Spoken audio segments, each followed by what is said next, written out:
Welcome back to another edition of the Wolverine Live Podcast, Wolverine.com. With me, Doug Skene. I'm Chris Balas.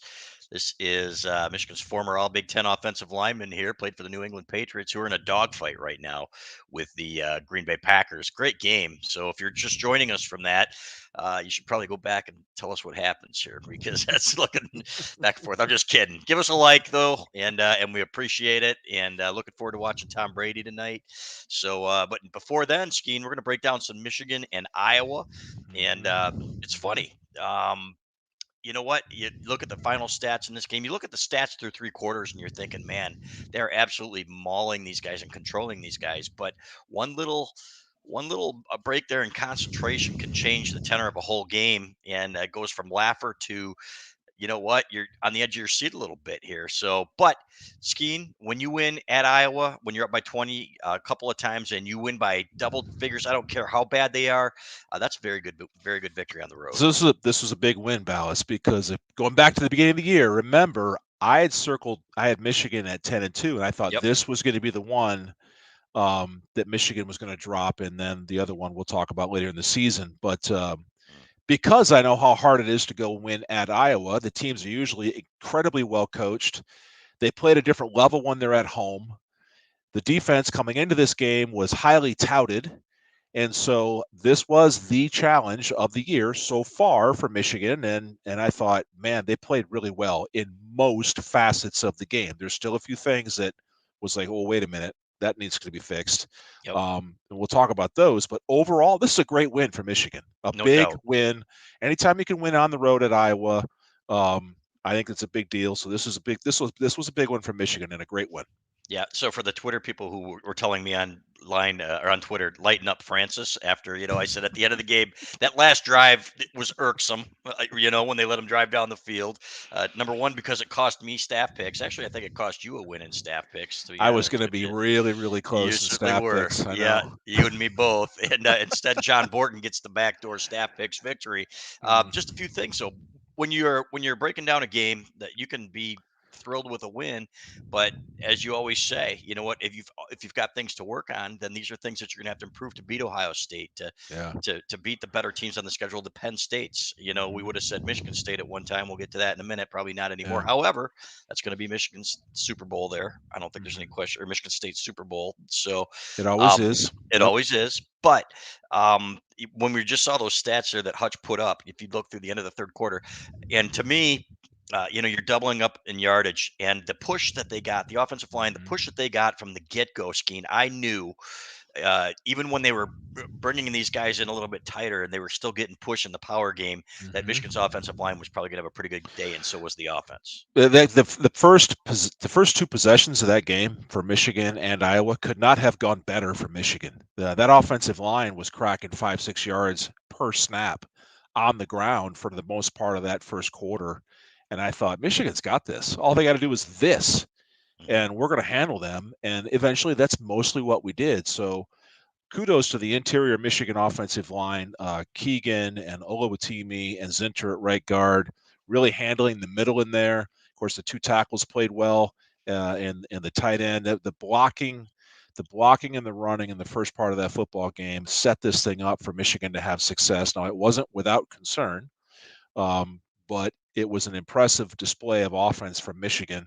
And so, the one couple thoughts, Ballas, is I'm watching this game. I'm watching this Iowa defense, right? I'm thinking, oh man, these guys are supposed to be so good and they're tough. And I'm watching this defense, the defensive front specifically. I'm like, yeah, their linebackers can run and they're playmakers. They're football players. But where were the studs on that Iowa defensive line? They don't have a Mozzie Smith. They don't have that. They don't have anybody like that guy. And where's the Morris? Where's their Morris on their defensive line? I didn't see anybody that's as good as our guy in that position. And then the way our defensive line finished our game against them, I'm like, well, the Michigan defensive line is better than these guys. Yeah. And that's not to diminish the impressive nature that Michigan's offensive line had. I'm just saying that I was a little underwhelmed with this imposing Iowa defense that I thought we were going to face. Nonetheless, it was a great win for Michigan in that first series. Remember when I said we're going to see a little bit more depth in the offensive playbook, Ballas? Yeah. That Ronnie Bell touchdown. Yep. If you go back and watch it from the back end, Schoonmaker is on the left. and he makes a move to the offensive right, and you watch all three of those linebackers, they see that motion and they scrape over to the front side of that offense, and then he plants his foot and reverses field as a lead blocker. Those linebackers were all out of the play. Yep. That is a wrinkle we have not seen yet so far this year, and that's the kind of thing that you unveil as you get into these other games against these other opponents.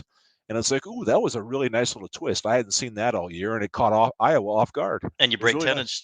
tendency, and you run different things off of similar looks that you've shown, over and over and over again. And that was perfect. So the way they Yeah. set that up, Blake Corum running hard, fantastic. So there were a couple things that prevented this from being maybe a 38-7 or a 41-7 Yeah. game or something like that. Number one, on their second drive, they're going down. Zach Zinter, I think, steps on JJ McCarthy's foot. Yep. What happens there as an offensive lineman? Who's that on? And because they're taking a shot there, Skene, that's a first down play. I know. I And know. you know what? And they're moving right downfield. I'm I thinking if know. they go 14-0, that might be it. We might as well just go home and go out to eat. And we were it was almost chicken sandwich time Almost. earlier in that game. Yeah.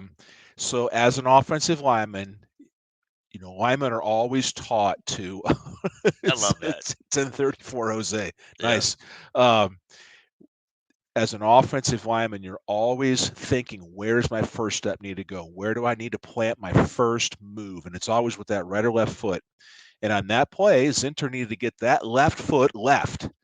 The problem is when you tighten up your splits, and splits are the difference between my foot and my left foot, as I'm Zinter, my left foot and Oluwatimi's right foot, as that gets narrow and more narrow, and then you come off the ball in your stance, if you back up 6-8 inches and you take a hard step to the left, that's all it took. And so if you're and you got to know that your quarterback's under center, he's not in the gun. So you can't really blame Zinter for that. It's more or less a pre-snap consciousness of just understanding it. It's kind of a fluke thing. But JJ pivoted off his right foot to make a move to his left. So he made his first move was with his left foot, so his right foot didn't go anywhere. And Zinter's first move was with his left foot. So there you go. You got stepped on. The good news is it didn't break JJ's foot, because trust me, getting stepped on by a 300-pound man hurts. As a 300-pound man, I've done this to other people. It hurts other people. I was going to ask you, do you remember ever doing it in a game and how you felt? Not in a game, Really? but in practice, I remember, because when you get in short yardage and goal line, you tend to tighten up your splits, Right. and you got to be careful of that. But my worst foot stepping incident was Greg Skrepanak, who was just shy of 400 pounds, stepped on my foot with the old 7 spike, grass cleats, Balas. Yeah. Yes. I thought I was never going to walk again. That hurt. That's a big man. That's a huge man. And Zinter's not a small man either. So I'm glad that JJ didn't hurt himself in that play. It was kind of a fluky deal, but that's all it took. Yeah. That knocked the rhythm of the offense off.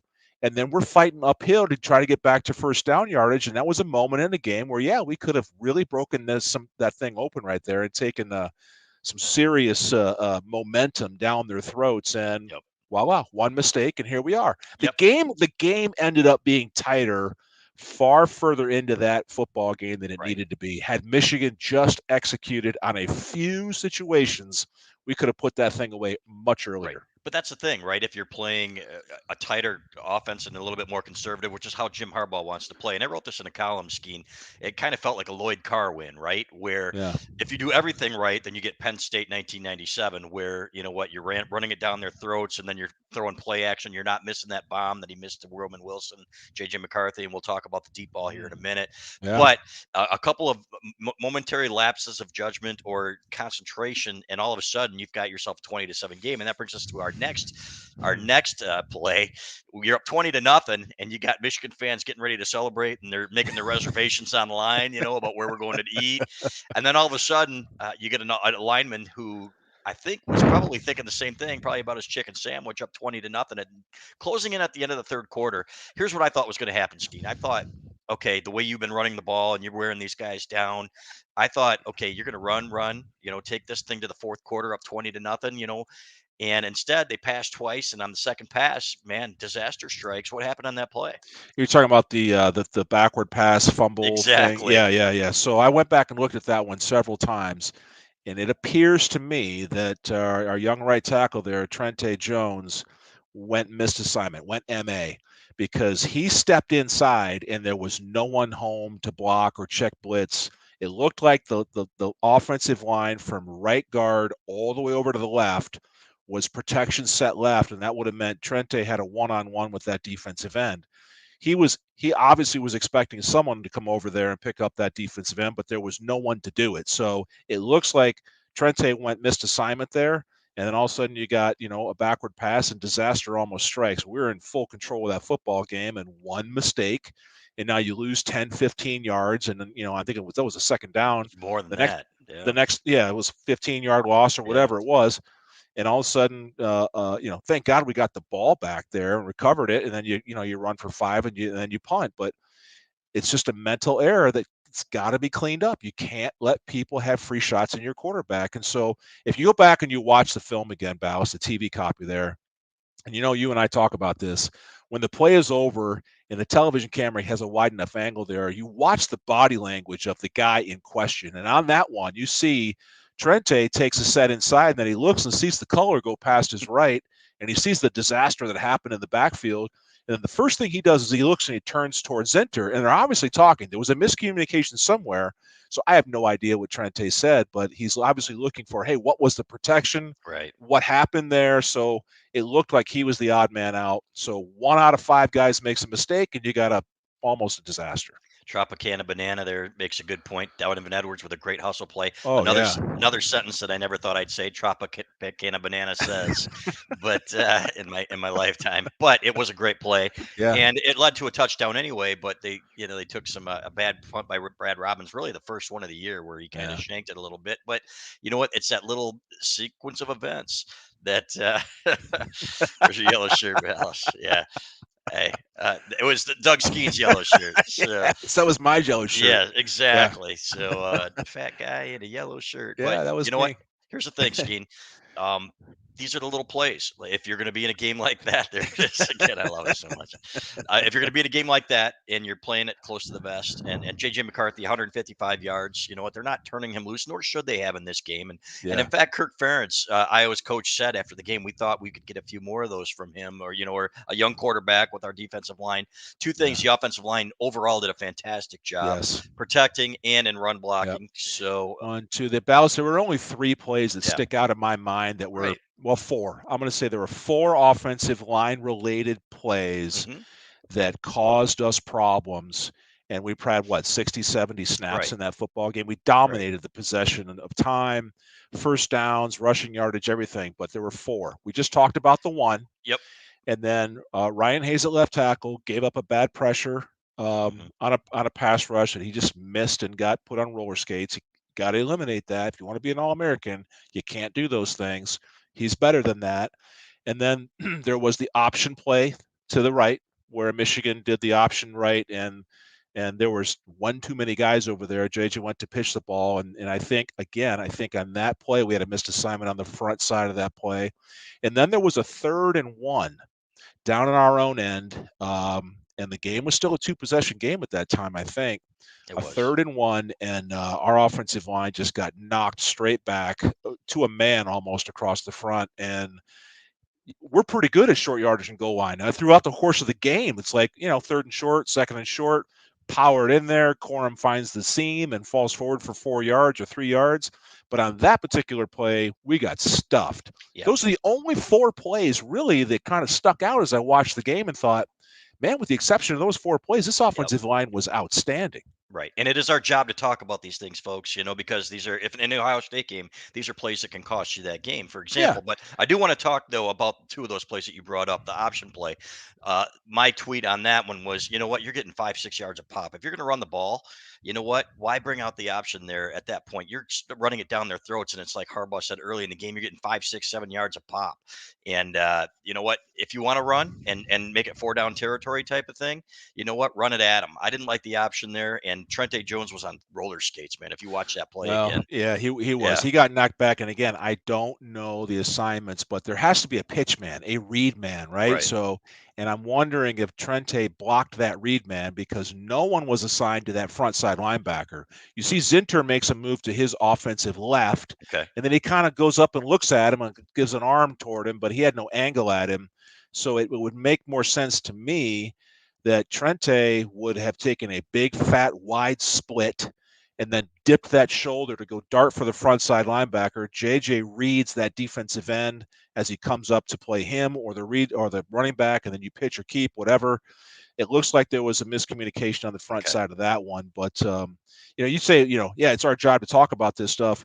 We bring this up, and I bring this up as a former player because I guarantee you, Coach Moore, 100%. these are the things that he's looking at in the offensive breakdown. You have a great game, and you get all your helmet stickers, and it's a great vibe. But when they sit down and they look at this film, there's going to be negatives on some of these plays. And if you grade it out at 85, maybe a bunch of these guys probably graded out at 85%, maybe higher, who knows? That's still not 100%. Right. And so there's always room for improvement. And that's the way these players are coached. Right. And so, yeah, you did a great job, but you're not perfect. And until you're perfect, then we're going to keep coaching you. So that's all we're talking about here. Right. And in no way, shape, or form do we think these guys aren't doing a good job. Now, No, on they that did. third, and on that 3rd and 1 play that you're talking about, that clock's running down. And I'm going to give these guys the benefit of the doubt here. They should have called timeout, okay? Because when they snap that ball, that defense is running downhill. And what they should have done is called a timeout and gotten a better play in there. And giving them time to set because they were running downhill at the snap is what I remember. And I'm thinking, man, that's another great. Yeah, that's another thing. Tommy, you made a great point. I watched that one. I'm like, man, you're running to the boundary side. There's less room over there. Yep. So again, I wasn't thrilled with the play call either. It gets a little finesse, a little cutesy, running that thing. You're pitching the ball, which adds another element of risk. Yep. And Michigan's offensive line was doing so well in other facets that they had done so far to that point in the game. But I understand they're cracking open a few extra pages in that playbook. Hadn't seen that one yet. It's obviously in there to be worked on. Yep. And back to 3rd and 1. That was a very critical point in the game because Iowa had just scored. You'd just given them momentum. And I'm thinking, if you go 3 and out here, we got a ball game. I guarantee it because that's what we've seen at Iowa. I thought Michigan got a favorable whistle in that game, to be honest with you, compared to past years in Iowa. Let's take my Michigan hat off here. Iowa got screwed on 2 calls. Absolutely screwed. Yep. The one kid that locked on to Sandra and pancaked him. Yeah. Right? I thought this was football, Balas.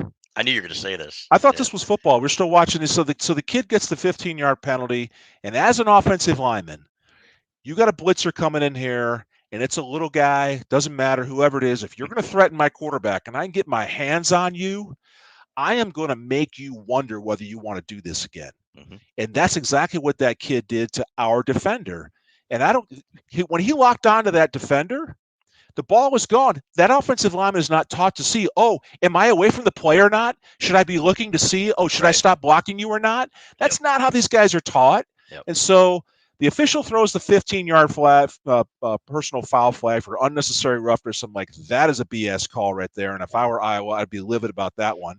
And then the other one, which was the clipping call, that was a really well-executed backside cut block by that right tackle. He got all the way down in front of Graham, got his body in front of the knees, and cut block him clean. He did not hit him in the back of the leg. And so those two calls, talking about favorable whistles, in our favor for sure, and they were big ones for Iowa.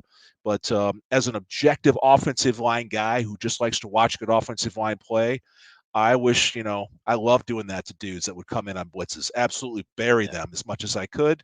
And then the other one on the clipping, it's like, come on, man, those are bad calls. I think that's a letter of the law thing in college, though. I'm not positive. I'm going to have to go back and we'll ask them about that on Monday. But which one, the clipping or the? Yeah, the clipping. Now, the first one, I'm speaking for smaller guys everywhere. I thought it was a great call.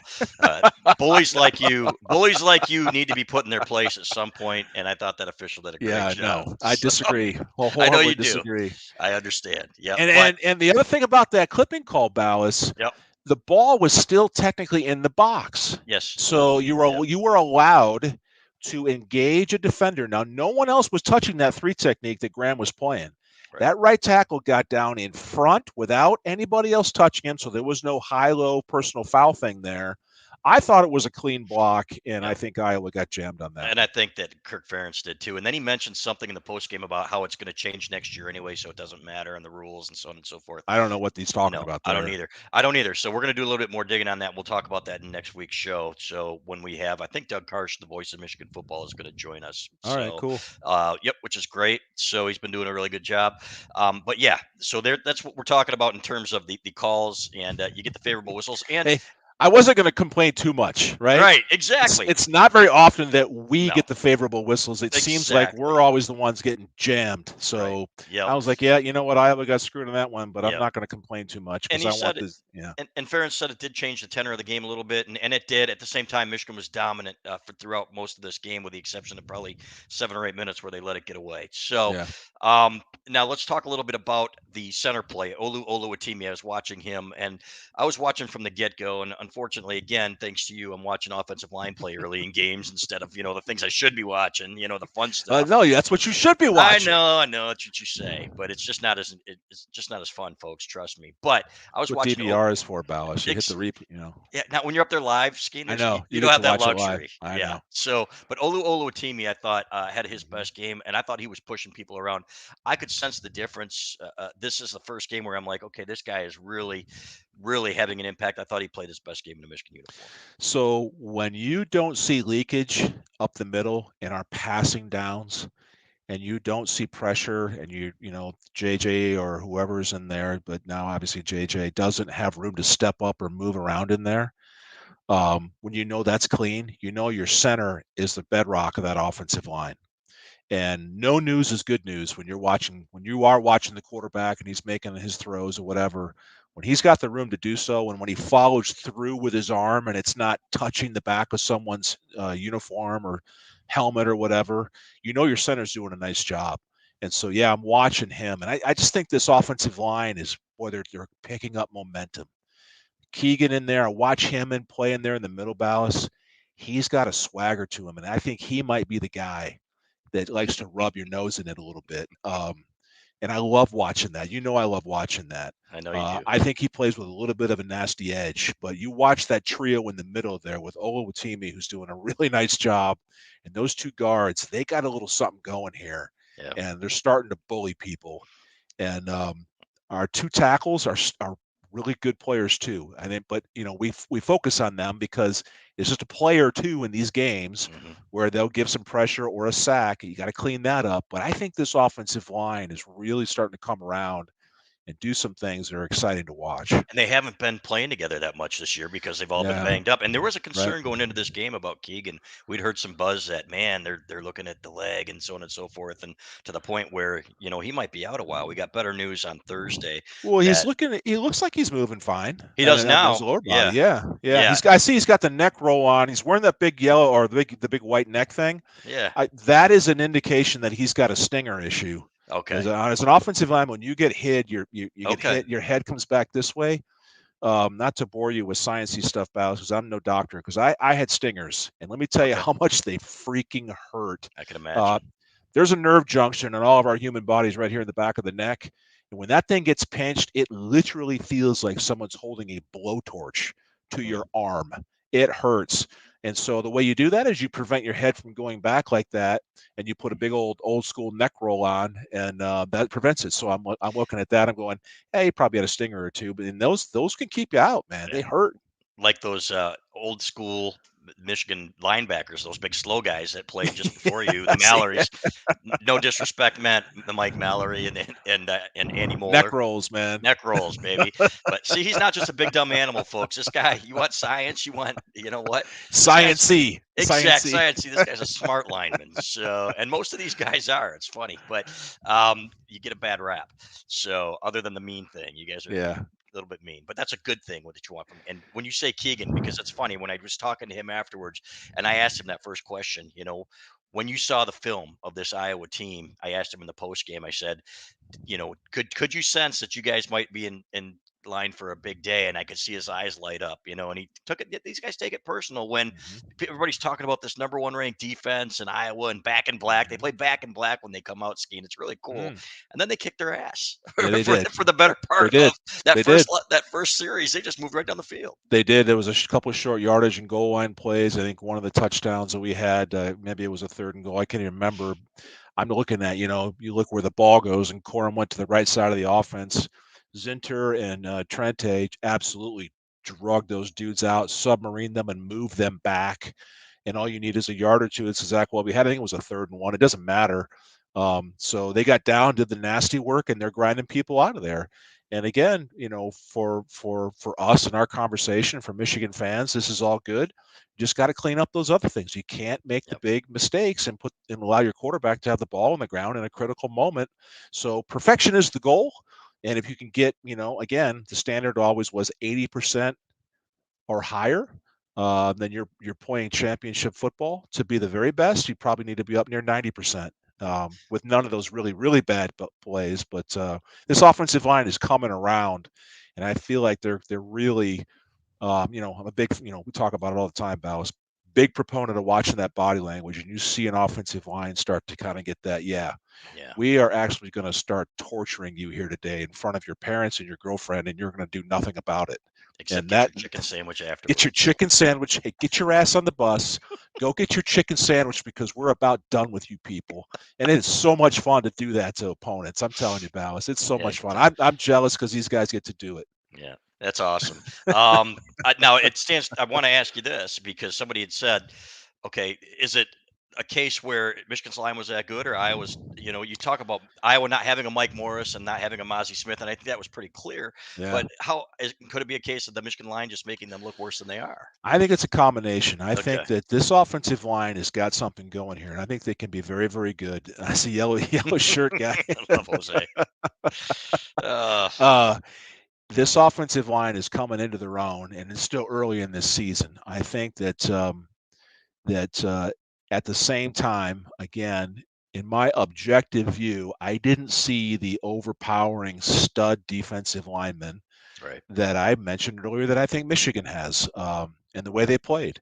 And so I think it's a little bit of both. I do think this offensive line, again, is gaining in confidence and what they can do, what they know they can do, and they're starting to show signs where they're just going to impose their will on people. And I don't care who the opponent is because we got some big ones coming up. That's exactly what you want to see. Yep. And then Jay Sherba on our message board had asked me earlier to ask you about the offensive line for Iowa and compared them to Maryland. He said, look, Yeah, Maryland had big guys that you could tell had been playing together for a while, a couple guys that are going yeah, to be in the NFL. yep. How does Iowa's offensive line stack up to that one from what you saw? Maryland's better. Yeah. Maryland's offensive line was better. Interesting. Iowa, they mentioned it in the telecast. Iowa looked a little young, Hmm. inexperienced, and I thought they played that way. Um, a little streaky at times. Couldn't protect their quarterback.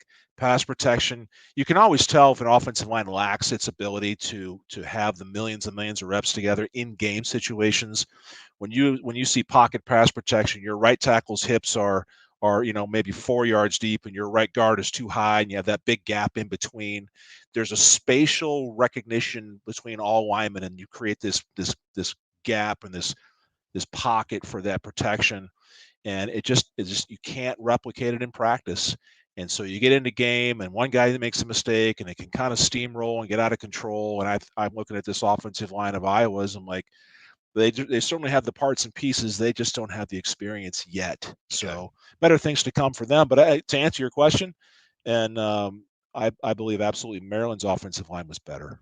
Yeah, they took it out on Michigan State too. Boy, we'll talk Yeah, they about the did. Big Ten here in a minute, but that's a program that's reeling right now. Not get their $95 million worth. So I want to talk about Cade McNamara, not Cade McNamara, JJ McCarthy here though, um, and really.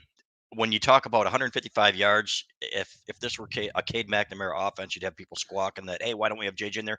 You Yeah, know what? right. It's not about who's there. It's about the offense that they're running.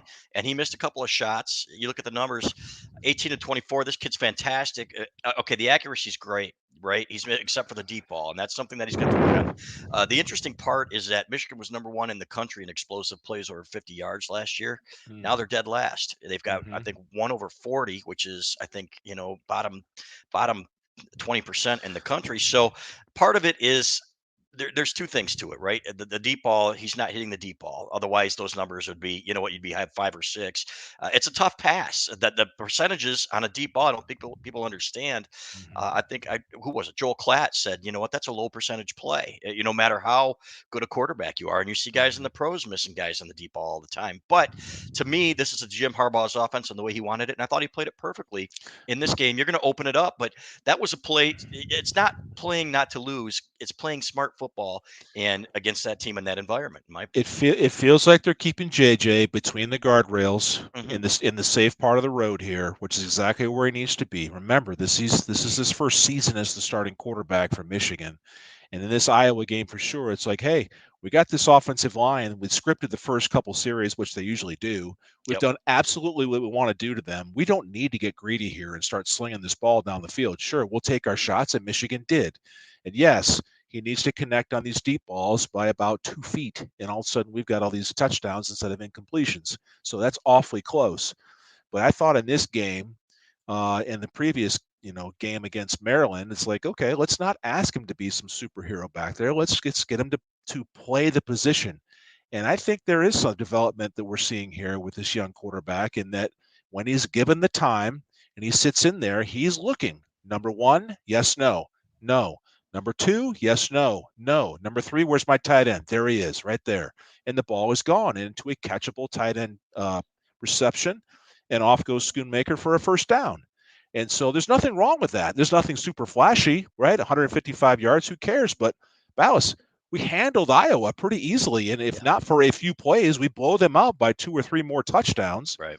And so I'm not concerned at all about this. I think it is interesting that, one of the bags on Cade was he couldn't connect on the deep ball. And now Cade's got a little bit of a slump going here with connecting on the deep ball. JJ, you mean? I'm sorry, JJ. Yeah. Yes, Yep. but that was the knock on Cade a year ago, right? He Right. couldn't do the deep ball, and now JJ's having a little bit of struggles. The same thing. I wonder the same thing. Talking about Michigan's offense, I was talking to some of my buddies today. We're out playing golf, and who is Michigan's number one wide receiver threat? Who would Yeah. you say that is? And I'm thinking to myself, is it Roman Wilson? Who is the guy on Mhm. the edge of this offense that is the playmaker? I just don't know that they have one yet. And Wilson Right. definitely is one of the guys. But who are the other ones that are supposed to be or were supposed to be? Yeah. Andrell Anthony's got all this exciting physical ability. Made a big play in that game and got open. I think he's an exciting guy, but there Yep. hasn't been anybody established yet. Is that because of the harness and the leash that's been put on JJ, or is that because no one has established an ability to consistently get open? I don't know Yeah. the answer. I don't either. Andrell Anthony, though, had that big game against Michigan State where you thought with the route running and the catches and everything else, this is a guy who's going to be that guy. He had 11 Hmm. snaps on Saturday, I think it was. So Hmm. Cornelius Johnson was out there for 55, I think. He had one catch for 7 yards. I think Ronnie Bell is the answer to that question. But I think Ronnie Bell on the elite groups of Michigan receivers over the years would be a number 2 or a number 3 guy, right? If you go Hmm. back to Jason Avant, Steve Breston, and Braylon Edwards, for example, Hmm. man, that is an elite Yeah. trio of receivers. Right. So you're holding them to that standard, that Michigan standard, which is having some of the best receiving groups in the country. No, he's not that, but a lot of the times, for example, we've talked about this. You don't see the fades anymore. Don't see the 50-50 balls where these guys are getting their opportunities to make plays. They were just showing highlights of Michigan versus Iowa from I think 2003, Hmm. where Braylon Edwards goes up and gets a jump ball and Tropicana Banana again. Bell is great at high pointing the ball. He is, and his hands are Hmm. getting better. You see him getting more confident. Everybody Hmm. talks about the drops. So, I think we will see more of that in these next few weeks with Indiana's awful ranked pass defense. I think Penn State's 112th in the country, Skene, in pass defense. They're usually Hmm. better than that. And then Michigan State, which is, I think, 102nd. So Hmm. I do want to go back to Lamar's question. He was asking about did Michigan attack Iowa's too deep enough? And I thought that they would took their shots, and I think it was good what they did. You know what? It's like another thing Kirk Ferentz said is it is easy to call plays when you can run the ball, Yeah, I and was there's going to some say truth to that. Lamar. What I would tell you is when you're dominating the offensive line, why do you need Yeah, to? because yes, you could have, yes, we could have attacked that more than we did. But when you are demoralizing the defensive front, when that defense gets back in a huddle, the secondary, it's like a feeling in a huddle. And when the big boys up front are getting their butts whipped by the opposing offensive line, it takes all the energy and sucks the air right out of that huddle. And it's like, oh crap, right? Yeah. So whenever you can do that, that's absolutely what you want to do. Yep. And I was more disappointed with the execution, frankly. The deep ball to Wilson. That was a perfect time for that play. And I tweeted just a few minutes before, I'm like, they are pounding them. They are going to take their shot over the top Hmm. and it's going to be Hmm. there. Again, missed it by a couple of feet. You know what? He's Hmm. getting closer, right? A Yeah. couple of these that, last week where, he threw them over their heads. They aren't all going to be the Hawaii ball to Cornelius Johnson where you put it right on the money. But, and then they were going to take that shot when Zach Zinter, stepped on JJ's foot. So they were taking their shots, and that easily could have been, a 250-yard game if you hit a couple of Yeah. those. And I think you will see more and more of that. And I think against Indiana, I think that's where you're going to see them open it up a little bit more too. But I Hmm. do want to talk about the running game and Blake Corum here, who, we were asking, what's he going to do when Hassan Haskins isn't here? He's really taken over to the point. One thing he's doing, which is interesting to me, he seems to be skipping a little bit when he gets that ball. Have you noticed that? When he's waiting for that Skipping. hole? Yeah, when he was waiting for that hole to Well, open. yeah, it could be what he's doing with his feet. He's Right, demonstrating patience, right. right? Patience, and he's Yep, looking, and he's not just looking at his intended gap, right. wherever that ball is intended to go, but he sees between his tackles, and if he sees a daylight over here, but on their base running plays, Ballas, and you can see it, especially in those behind the offensive line views. He's demonstrating patience. He's letting those when two linemen come together for a down lineman combination block, he's got to wait for that other lineman to release to go to the second level, and he's not getting ahead of that second guy. Yeah. And that is allowing him to have an extra 2 or 3 yards per run. So that comes with maturity and experience, and that's obviously what he's doing with regularity. 133 yards. I mean, the kid's just obviously a workhorse, Yeah. and he's got. I think he's got some underrated speed too, Bowers. When he does get in the Oh, he's open, yeah, there's no question. He's and got good and speed. and when he gets into the secondary, he's going to punish a defensive back, Yep. and you're gonna 133 yards. have to absolutely get physical to tackle this kid, and that's a good thing too. And the number that stands out here, JJ McCarthy, got sacked a couple times, 14 yards and losses. However, Yeah. that was the fumble was the big play but there's more from him when they need him, in my Mhm. opinion. Now you bring that out in Ohio State game, maybe something they haven't seen a lot more of the read option. This kid's fast and he can be a weapon there. But without Cade McNamara now, your backup is a guy who hasn't played a whole lot of football. Alan Bowman has at Texas Tech. So I think you're going to see them be a little bit more careful with him. And I think they should be. I don't think you sit there Yep. and you run him and like they ran Denard Robinson. Remember him? He had a nerve problem that never went away It's because they were beating the crap out Hey, of him. if you're going to have a quarterback that is a critical part of your rushing offense, you better have two, Yeah. and they better be ready to go. And right now, we don't have two for sure things. We have one. So it does make more sense that you play more of a conservative style. And again, when you can take your one established quarterback and hand it off to a workhorse running back like Corum behind an offensive line that is gaining momentum and confidence, you do that until you can't do it anymore. Yep. And that is the answer to keeping your other quarterback healthy. Let's talk about the defensive line. I didn't see a ton of pass rush until the end of that game. I thought the deciding series was when Iowa gets the ball back down 20-7, and boom, four times Yabi Oh, and Mike Morris got in there, and I'm thinking these guys yes. flat out took over that series, and Just dominated. Iowa's line looked defeated. Yeah. So Morris, obviously 2 plays in a row, incredible. Just making that right tackle have nightmares for the rest of his season. And then Oki comes in there, and they run a little defensive end twist, right? So it was tackle end, and Oki was the second guy coming around.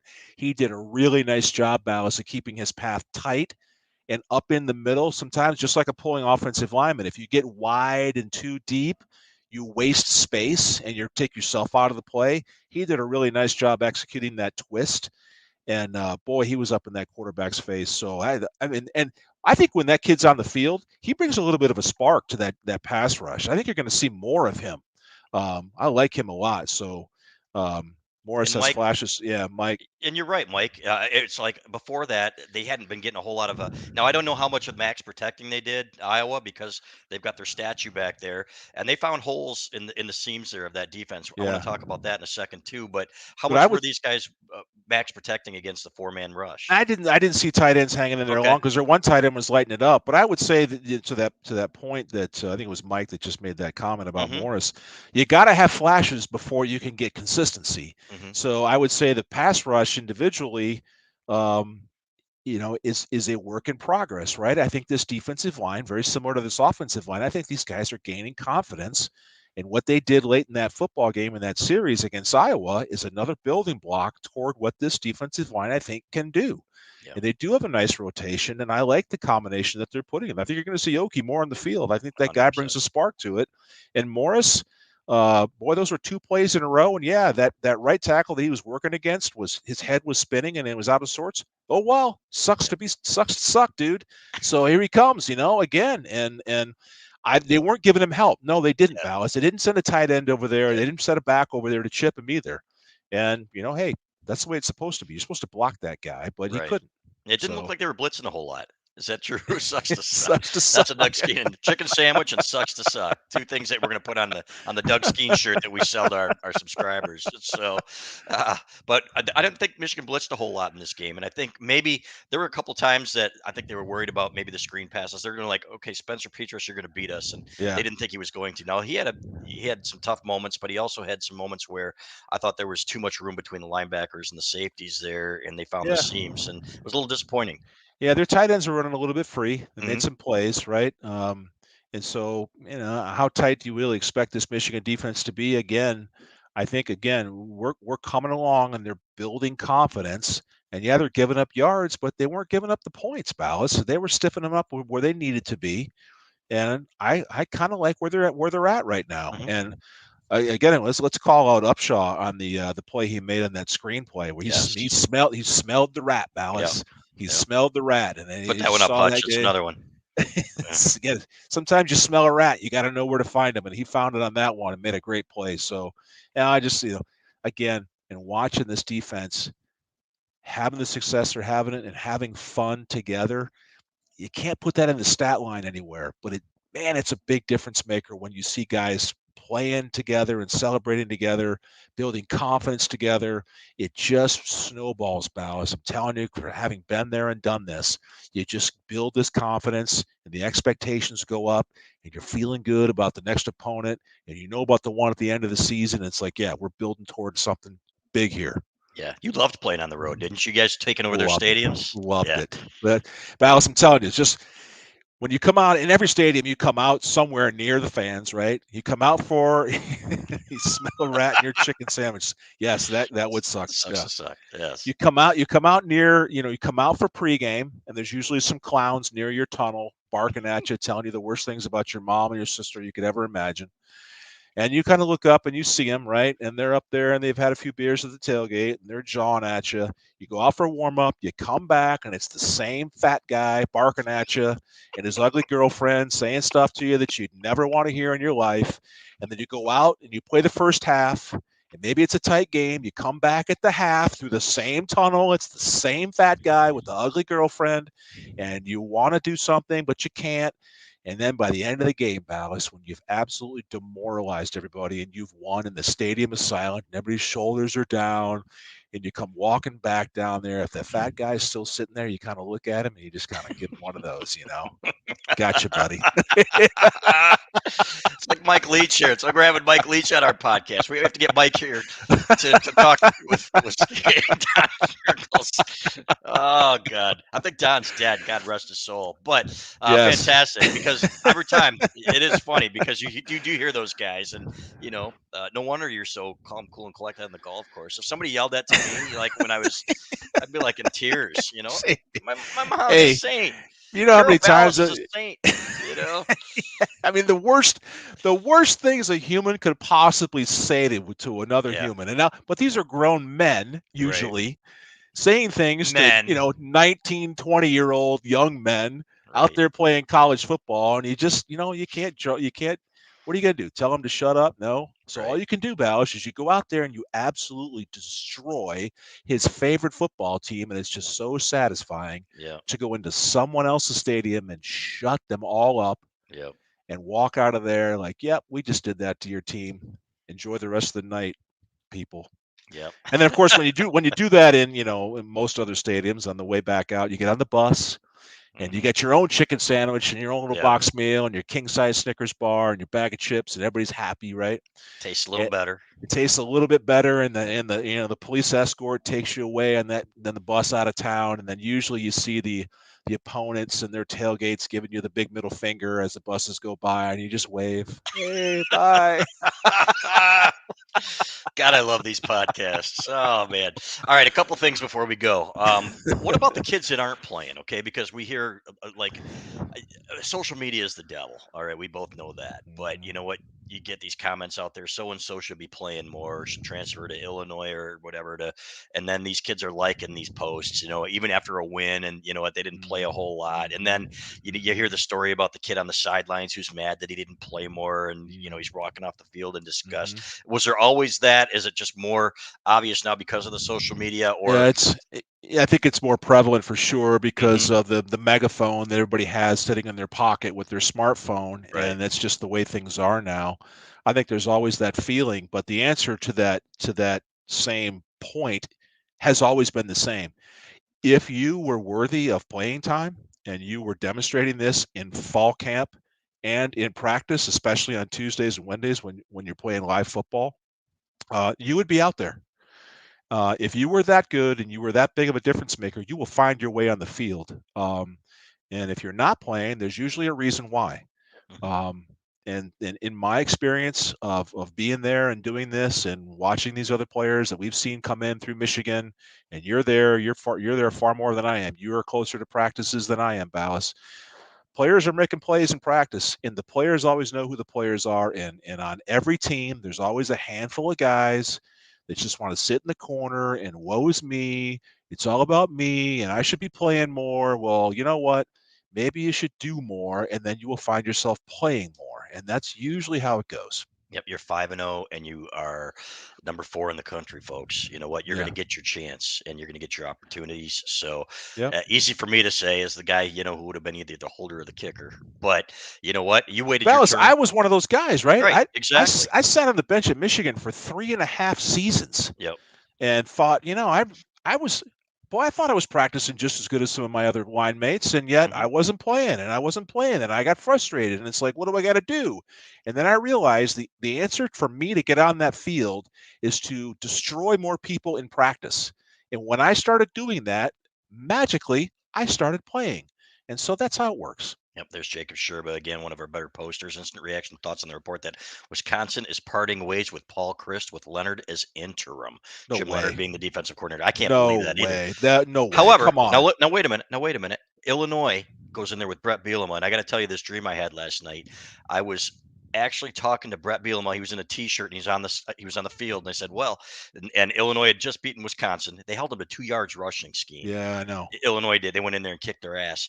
And I said in my dream to Bielema, how about coming back to Wisconsin or something like that? And you know, come doing the whole 360 thing. And in my dream, he goes, "Wow, wouldn't that be something?"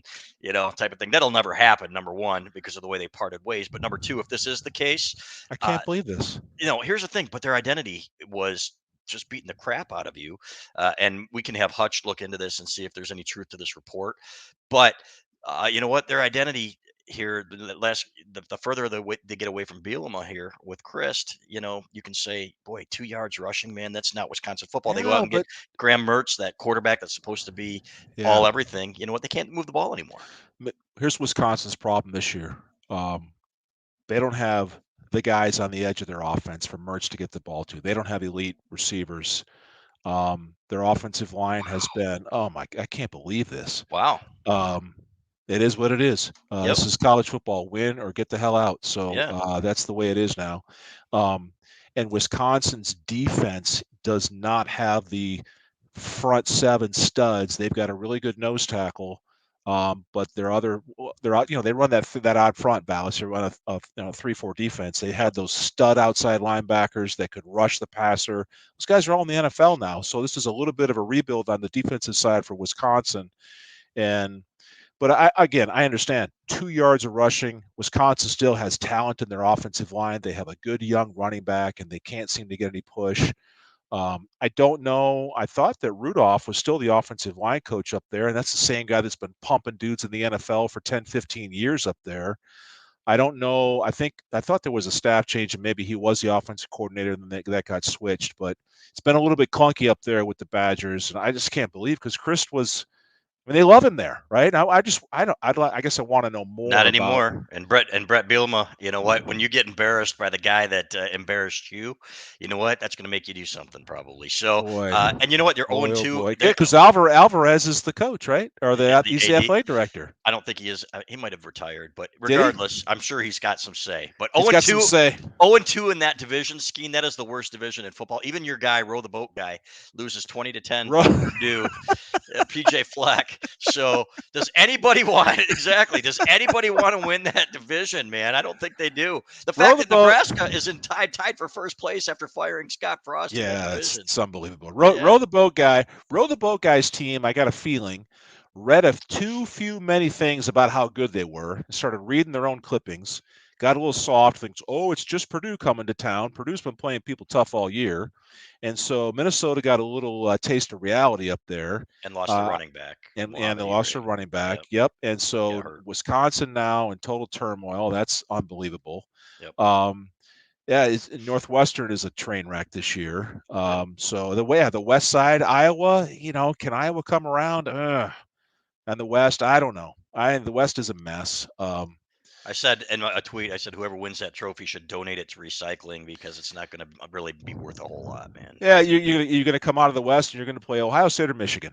Yep, Good luck with that, yep, whoever it is in the Big Ten West. yep. So Interesting. Your thoughts on the rest of the East, man? Michigan State reeling right now, and I'm disappointed. I'm disappointed not in a Michigan State fan kind of way, but their quarterback should be better than this. well, the rest of Yeah, the team kind of sucks too. I To be understand honest. that, and I Yep. understand the secondary is getting all kinds of negative commentary. But if you again, Ballas, how many times we got to say it? If you can't get to the quarterback and disrupt his life back there, it's going to be a long afternoon. And Michigan State cannot do that with consistency. So of course it makes your secondary look worse. But offensively, the Michigan State quarterback there, Thorne. I mean, come on, man. He's you can't turn the ball over like this kid's doing. He's taking a step back, and so they look like they're a hot mess. Now, that doesn't mean they're going to come into Ann Arbor here in a few weeks and be anything short of Super Bowl contenders because they will. That's how they play this game. Right. But right now they're swirling around the toilet bowl. They got Ohio State this week, Ballas, and Name your score. I'm telling you, speaking of the rest of the Big Ten, so I've got a personal friend who was at the Wisconsin Ohio State game. And I talked to this personal friend of mine last week, and he's like, Ohio State's offensive line is quietly badass. They Yep. are very good. Their two tackles that were kind of fat and lumpy last year got Mhm. in shape and they can move. He's Okay. like, that Ohio State offensive line is real. And his comment to me was, Ohio State, hey, if we played this team 10 times, we might win one or two. And he's like, no, if we play this team 10 times, Ohio State's going to absolutely track meet us 10 times. They're Okay. that good. And this is a So guy who knows football, he people. knows I know who he's football. talking Yeah, about. he, Yeah. he knows football. Yeah, Yep. very, very well. And so Ohio State is who we thought they were going to be. Damn Yep. good. Yeah, And and so that, took it yeah, personal when they lost to Michigan, and everybody's telling them how badly they suck, and that you guys, yes. And don't that, deserve to play anymore. that was the thing that he said. He's like, this Ohio State team looks like they're playing with a chip on their shoulder with something to prove. There you And go. with all that talent, so that's going to be an enormous challenge for Michigan down the road. But and then I think quietly, no one's paying attention to Penn State. No one's paying Mhm. attention to them. And I didn't know that they didn't play all that well this yesterday. But when they play us here in a couple weeks, they'll be ready to go. Rainstorm. I think it rained consistently for the entire game. There were 8 turnovers, I think, in that game, if I'm not mistaken. So, regardless, Yeah. I was going to ask you about the game. We'll talk about that next week a little bit after the Indiana game. But, folks, really appreciate you joining us. Give us a like if you don't mind. If you like, you know what, Doug Skene's chicken sandwich and smell a rat stuff. So, we're going to have T-shirts made, and we will let you know when those are available. But, Doug Smell a Skene, rat. smell a rat. I appreciate you, brother. All right. Always great stuff. And Hutch, our producer, thanks. And we will see you guys again next week. Yeah. All right. Go blue.